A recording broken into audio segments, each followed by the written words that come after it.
ಮಳವಳ್ಳಿಯಲ್ಲಿ ರಾಜ್ಯ ಅನುಮತಿ ಪಡೆದ ವಿದ್ಯುತ್ ಗುತ್ತಿಗೆದಾರರ ಸಂಘದ ಚುನಾವಣೆ. ಅಧ್ಯಕ್ಷರಾಗಿ ಕೆಎನ್ ಗೌರೀಶ್, ಉಪಾಧ್ಯಕ್ಷರಾಗಿ ಮಾರೇಹಳ್ಳಿ ಸಿದ್ದರಾಜು ಗೆಲುವು.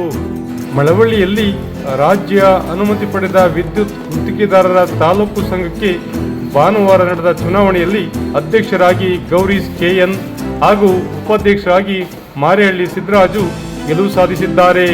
ತಾಲೂಕು ಸಮಿತಿಗೆ 5 ವರ್ಷಗಳ ಅವಧಿಗೆ ನಡೆದ ಪದಾಧಿಕಾರಿಗಳ ಚುನಾವಣೆ ಭಾನುವಾರ ಪಟ್ಟಣದ ಗುತ್ತಿಗೆದಾರ ಸಂಘದ ಕಚೇರಿಯಲ್ಲಿ ಜರುಗಿತು. ನಂತರ ನಡೆದ ಮತ ಎಣಿಕೆಯಲ್ಲಿ ಅಧ್ಯಕ್ಷರಾಗಿ ಗೌರೀಶ್ ಕೆಎನ್, ಉಪಾಧ್ಯಕ್ಷರಾಗಿ ಮಾರೇಹಳ್ಳಿ ಸಿದ್ದರಾಜು, ಕಾರ್ಯದರ್ಶಿಯಾಗಿ ಶಿವಣ್ಣ ಎಂ, ಜಂಟಿ ಕಾರ್ಯದರ್ಶಿಯಾಗಿ ಪುಟ್ಟಸ್ವಾಮಿಗೌಡ, ಸಂಘಟನಾ ಕಾರ್ಯದರ್ಶಿಯಾಗಿ ಲಕ್ಷ್ಮಣ, ಖಜಾಂಚಿಯಾಗಿ ಉಮೇಶ್, ನಿರ್ದೇಶಕರ ಸ್ಥಾನಕ್ಕೆ Babu, Chandrashekar H, N Diwakar, BS Kempegowda, Rajanna, Shivaswamy, Kaglipura Veerabhadraswamy ಆಯ್ಕೆಯಾಗಿದ್ದಾರೆ. ತಾಲೂಕು ಘಟಕಕ್ಕೆ ಗೆಲುವು ಸಾಧಿಸಿದ ಪದಾಧಿಕಾರಿಗಳನ್ನು ಬೆಂಬಲಿಗರು ಮತ್ತು ವಿದ್ಯುತ್ ಗುತ್ತಿಗೆದಾರರು ಅಭಿನಂದಿಸಿ ಗೌರವಿಸಿದರು. ಈ ಸಂದರ್ಭದಲ್ಲಿ ತಾಲೂಕು ಗುತ್ತಿಗೆದಾರರಾದ ಮಂಜುನಾಥ್, ಚಿಕ್ಕಮರಿಗೌಡ, ಜವನೇಗೌಡ, ಮಲ್ಲೇಶ್, ಪುಟ್ಟಮಾದು, ಕೆಂಪೇಗೌಡ, ಎಂ ಶಂಕರ್, ಯೋಗೇಶ್, ಶ್ರೀಕಾಂತ್, ರಾಚಯ್ಯ, ಚಂದ್ರಶೇಖರ್, ಸರಗೂರು ಸ್ವಾಮಿ ಸೇರಿದಂತೆ ಎಲ್ಲ ವಿದ್ಯುತ್ ಗುತ್ತಿಗೆದಾರರು ಉಪಸ್ಥಿತರಿದ್ದು ನೂತನ ಪದಾಧಿಕಾರಿಗಳನ್ನು ಅಭಿನಂದಿಸಿದರು. ವಿಶೇಷ ವರದಿ ಮಾಗನೂರು ಎಂ ಶಿವಕುಮಾರ್, ಮಾಮರ ಮೀಡಿಯಾ, ಮಳವಳ್ಳಿ.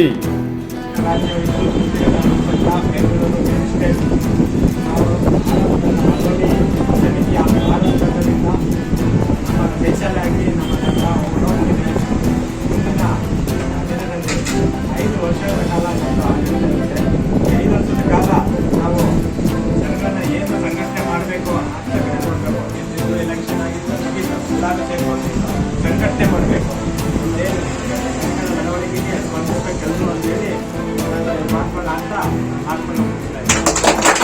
ನೇರ ದಿಟ್ಟ ನಿರಂತರ ಸುದ್ದಿಗಳಿಗಾಗಿ ಮಾಮರ ನ್ಯೂಸ್ ವೀಕ್ಷಿಸಿ, ಸಬ್ಸ್ಕ್ರೈಬ್ ಆಗಿ, ಪ್ರೋತ್ಸಾಹಿಸಿ. ಧನ್ಯವಾದಗಳು.